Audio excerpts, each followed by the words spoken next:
Jacob Irwin Wetterling was born on February 17, 1978. He's an American boy from St. Joseph, Minnesota, and was kidnapped from his hometown and murdered on October 22, 1989, at the age of 11. His abduction remained a mystery for nearly 27 years. Jacob Wetterling, like many children his age, had various interests and hobbies. He enjoyed spending time outdoors, riding his bicycle, and playing sports. Jacob was known to be an active and energetic child who enjoyed being with his family and friends. He had a passion for ice hockey and was a fan of the Minnesota North Stars hockey team. Jacob also had an affinity for movies and video games, which is why he and his brother and friend were heading to a video store on the night he was abducted. Jacob Wetterling was described as a kind-hearted, friendly, and caring individual. He was known for his bright smile and positive demeanor. Jacob was well liked by his peers and had a reputation for being a compassionate and considerate friend. He was a responsible and mature young boy, often looking out for his younger brother and others around him. Jacob's family and those who knew him remember him as a loving and gentle soul who brought joy to those he interacted with. Jacob Wetterling had 3 siblings. His siblings are Trevor Wetterling, Amy Wetterling, and Carmen Wetterling. Trevor is Jacob's younger brother, and Amy and Carmen are his sisters. His parents are Jerry and Patty Wetterling. On Sunday, October 22, 1989, just after 9:00 p.m., Jacob Wetterling, 11, his younger brother Trevor, 10, and a friend, Aaron Larson, 11, were biking home from a Tom Thumb convenience store in St. Joseph, Minnesota, where they had gone to rent a video. Danny Heinrich, wearing a stocking cap mask and armed with an unloaded revolver, came out of a driveway and ordered the boys to throw their bikes into a ditch and lie face down on the ground. He then asked each boy his age. Jacob's brother was told to run toward a nearby wooded area and not look back or else he would be shot. Heinrich then demanded to view the faces of the 2 remaining boys. He picked Jacob and told Aaron to run away, threatening him as he had Jacob's brother. This was the last time Jacob was seen alive by anyone other than his captor.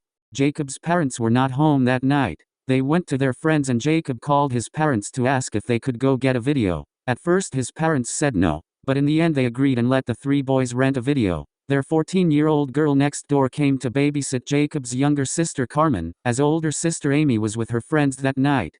When Trevor and Aaron came home without Jason, they went to the neighbors and he called Jacob's parents, who came straight home. On January 13, 1989, roughly 9 months before the Wetterling abduction, 12-year-old Jared Shearl was kidnapped, sexually assaulted and physically threatened by an unknown adult man.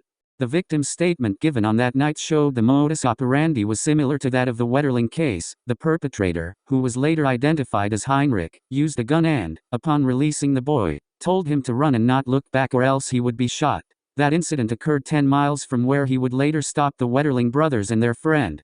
In May 2014, investigators confirmed that they were taking another look at a series of attempted and actual child molestations that had occurred in the Painesville area in the 2 years preceding the Wetterling abduction. Between the summer of 1986 and the spring of 1987, 5 teenage boys were attacked, but no one was ever arrested. The authorities interviewed some of the victims again and worked with the internet blogger who had brought the information to light. After months of research and interviews with some of the victims, investigators believed that these attacks were not random and that the culprit could be connected to the abduction of Wetterling, which occurred just 40 minutes from the other crime scenes. In October 2015, Danny James Heinrich was publicly named as a person of interest in Jacob Wetterling's disappearance. He had been questioned by the FBI on December 16, 1989, and a DNA sample was taken, but he was not charged with a crime and was released. In 2015, Heinrich's DNA was matched to the DNA taken in the case of Jared Shearl, who was abducted in nearby Cold Spring in January 1989, at the age of 12. The statute of limitations had expired for the Cold Spring kidnapping, meaning Heinrich could not be arrested and charged with that crime. A search warrant was issued and child pornography was found in Heinrich's house, leading to his arrest on October 28, 2015. Heinrich decided to cooperate with authorities as part of a plea bargain and, on September 1, 2016, led investigators to a burial site. Jacob's clothing and human remains were unearthed from a pasture near Painesville, about 30 miles away from the Wetterling home and the abduction site, and a short distance from where Heinrich was living in 1989. On September 3, the remains were confirmed through dental records to be Jacob's. His mother, Patty Wetterling, told television station KARE 11, a local NBC affiliate, that the remains found were indeed Jacob's. She said, "All I can confirm is that Jacob has been found and our hearts are broken. I am not responding to any media yet as I have no words. What I wanted to say today is about Jacob. He's taught us all how to live, how to love, how to be fair, how to be kind. He speaks to the world that he knew, that we all believe in, and it is a world that's worth fighting for. His legacy will go on. I want to say, Jacob, I'm so sorry. It's incredibly painful to know his last days, last hours, last minutes. In the plea agreement, Heinrich agreed to plead guilty to one count of the 25 federal child pornography charges brought against him. In addition to revealing the location of the body and pleading guilty, he also agreed to testify as to the details of the Wetterling crime. At a hearing before Judge John Tunheim of the United States District Court for the District of Minnesota, Heinrich testified that he kidnapped and handcuffed the boy, drove him to a gravel pit near Paynesville, molested him, killed him and buried his body. Heinrich said that he was able to avoid police that night by listening to a police scanner. He said that he came back to the site a year later and moved the body after noticing that Wetterling's jacket had become exposed. During the court hearing, Heinrich also admitted to kidnapping and sexually assaulting Jared Shearl earlier that year. In exchange for Heinrich's plea, the prosecutors agreed not to charge him with Wetterling's murder. In accordance with the plea agreement, Heinrich was sentenced to the maximum prison term of 20 years for the child pornography charge. In addition, the plea deal will allow state authorities to seek his civil commitment as a sexual predator at the end of his federal prison term, which could prevent him from ever going free.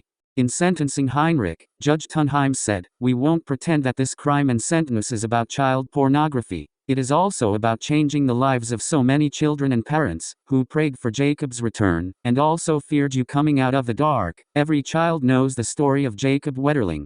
You stole the innocence of children in small towns, in the cities of Minnesota and beyond." Although Heinrich could be released in 17 years from the start of his prison sentence, Judge Tunheim told him that it was unlikely, as this crime is so heinous, so brutal and awful that it is unlikely society will ever let you go free. In January 2017, Heinrich was transferred to Federal Medical Center, Devens, a federal prison in Massachusetts, to serve his 20-year sentence. 4 months after Wetterling's abduction, his parents, Jerry and Patty Wetterling, formed the Jacob Wetterling Foundation, an advocacy group for children's safety.